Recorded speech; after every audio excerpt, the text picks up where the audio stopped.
Greetings, Ashen here. Today I'm going to be talking about a new age of heroes. That's right. So, for me, the big two have kind of been a real disappointment recently. There are a few good titles between them, but considering how many titles they put out, the vast majority of them have kind of been a disappointment. So, what I'm going to talk to you about today is new heroes from publishers that are outside of the big two. And all of these titles I will highly recommend to you. Now, there is more than you just see right here. There's some stacked under others. But let's go ahead and get started. The first series I want to talk to you about is from Image Comics. It is called Geiger. Yes, this is actually one of my favorites right here. I love all of these, but if I had to just pick one, this right here would be the one. It's really very incredible. So let me kill the lights real quick, and this does serve a purpose because I want to just show you a little nifty something with this cover. Yes, okay, so there you go. You get to see, ooh, look at him. Yeah, I know it's a gimmick cover, but let me tell you, this shows effort right here. Now, back into the light again. Okay. So this series is really good. And right here, this is a fat stack, as you could see.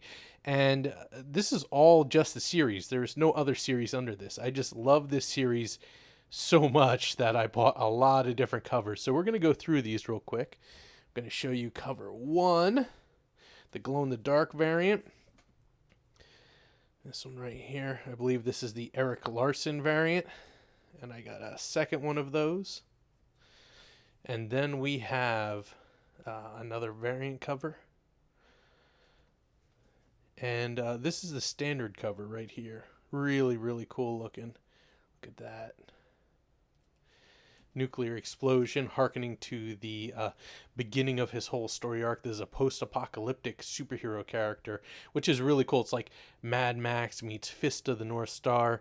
And this guy is just specially existing in a way where he can be in this world and not have to suffer some of the radioactive consequences. There we go. This is issue number 2. This is one of the variants I picked up. Really neat. This is the standard cover. You can see some kids standing on top of this hill. And then there's Geiger, the man himself. I really love the character of Geiger too because, he has an interesting and relatable backstory. And man, where this story goes as far as after the fallout and his tragedy, it really makes you feel for him. So, series is just so great in so many ways. Issue number 4 brought tears to my eyes when they got to this one part, and I can't recommend this highly enough. This is another variant for issue number 3. And then we have issue number 4. This is the one I was just talking about. This is the, man, the story gets so epic right here. So really good. That's the standard cover. And then one thing I like about this, and I know people hate variants, but I enjoy, look at that. Just look at how cool that is. I enjoy having a good selection of variants because, I don't know, I'm weird. Maybe I'm a sucker. I don't know, but I just like being able to pick out the cover I like because I'm not always hip with all of them. Trust me, this story sells itself, but these covers are really cool, as you could see. So we got through Geiger, and from there, I will take you over to Radiant Black. This is a new series from Image as well. Image is really killing it recently, I'll say that. But this is like more of a sort of a Japanese feeling to it. It's like a Power Rangers or something to that extent. And the story, well, I'll tell you about it, is it reminds me a lot of this other comic I just read recently, but can't remember its name. It was about a superhero who found a black hole and gained power from it. But this is issue number 1. This is a variant cover. Then we got issue number 2. This is like the bad guy who's stealing money and misusing the power. Apparently, lots of people have gotten these suits from these things that are sort of floating in place, bestowing powers on people. This is a variant for issue number 3. And one thing I will say, what I really like is, once again, issue number 4 here. I guess because that's the end of a trade paperback. I don't know. But you get to issue number 4 and everything reaches ahead. And you really don't know where it's going to go from there. It's a very nice cover. It's a variant. And then issue number 5, the new norm is kind of established. And there's quite some interesting twists and turns in there. I don't know if I would have handled issue number 5 the way they did.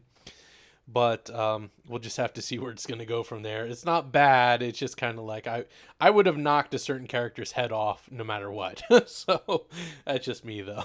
Maybe I wouldn't be the best superhero.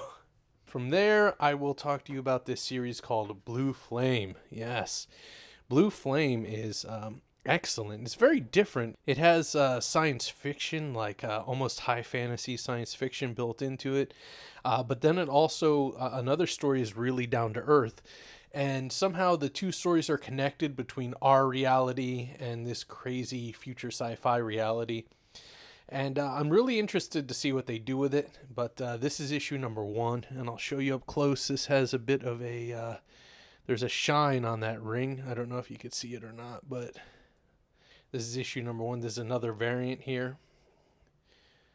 Really, really neat looking cover. I think this is a tribute to Iron Man or something, but I love it. I love the detail. And then we kick over to issue number 2. I think there are only 2 issues in this series so far. It's really nice, nice superhero shot right there.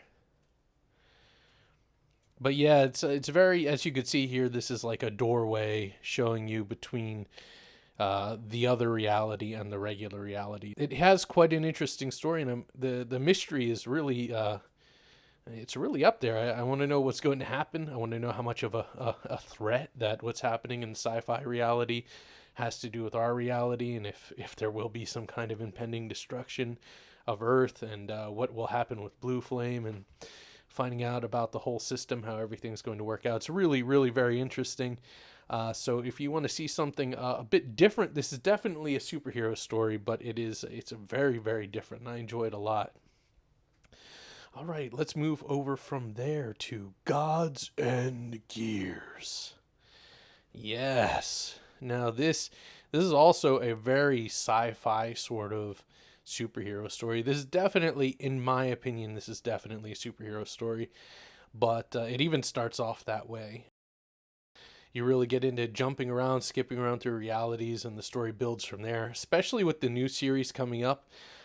We have Hammerella coming up. That's super duper, in my opinion, going to solidify this as a superhero story, but once again, it is a hybrid of genres. So, but this is an excellent story.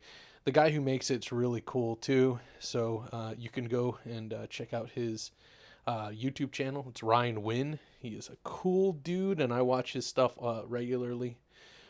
But so far there are 4 issues in this series, and I just can't recommend it enough. Definitely go check it out. This is issue number 4. This is the grand finale for the first volume. I think Alterna is going to change it up so they don't have these mini-series anymore. It's just going to be a continuous numbering. So rip 4-part mini-series. Let's go over there to Berserker. Yes. So this is a foil cover. This shows you some effort was put into it. This actually came out, it was a weird release schedule because the standard covers came out and then this foil cover came out. So that's issue number 1. Then we have the standard cover, so you can probably get a much better look of the cover here. Really nice art, though. This is a story about like an immortal godlike character who he's involved in different happenings in the regular world, and it's very, very ultra violent. It's got Keanu Reeves there. You're kicking some ass, and from what I've heard, that they have successfully turned this into a Netflix. They've gotten a Netflix deal. So this is issue number 2. This is the standard cover. There we go. Really nice. Here's the foil version of that. Really neat. Now we came over to issue number 3, which is also awesome, but I did not get the foil variant for this one, but it does look really cool. The art in this series is really exceptional, I'll say that, and the covers are absolutely awesome. Now, just save the best for last. Voidwalker by Spencer Desmond. Yes. This is a series, the kind of series that I've been wanting for a long time. Has quite a mix of genres. There's horror in here, and then action thriller. Then there's just like, I don't know, supernatural elements mixed into it, like demons and stuff, or whatever you want to call them. I don't think that there are necessarily demons in this story, but they are like demons. But the series is really, really cool. And if you like stuff like Ghost Rider and Venom, then this is going to be right up your alley. The art is just fantastic in this series. Look at that. So cool. All these amazing heroes just can be found outside of the big two. Here we go. And last but not least, so yes, look at how cool this is. These series are all absolutely incredible. I highly recommend them all to you. And I hope this maybe gave you some inspiration to check them out. None of these are particularly rare from what I know. I think Geiger has gone into second and third prints. But most of these series are very easy to get your hands on. All awesome stories. And, you know, if you love comics, but the big two just aren't doing it for you, this is where to go. Thank you for watching. I hope I inspired you to pick up some independent and smaller titles. I hope you all have a great day. Yes.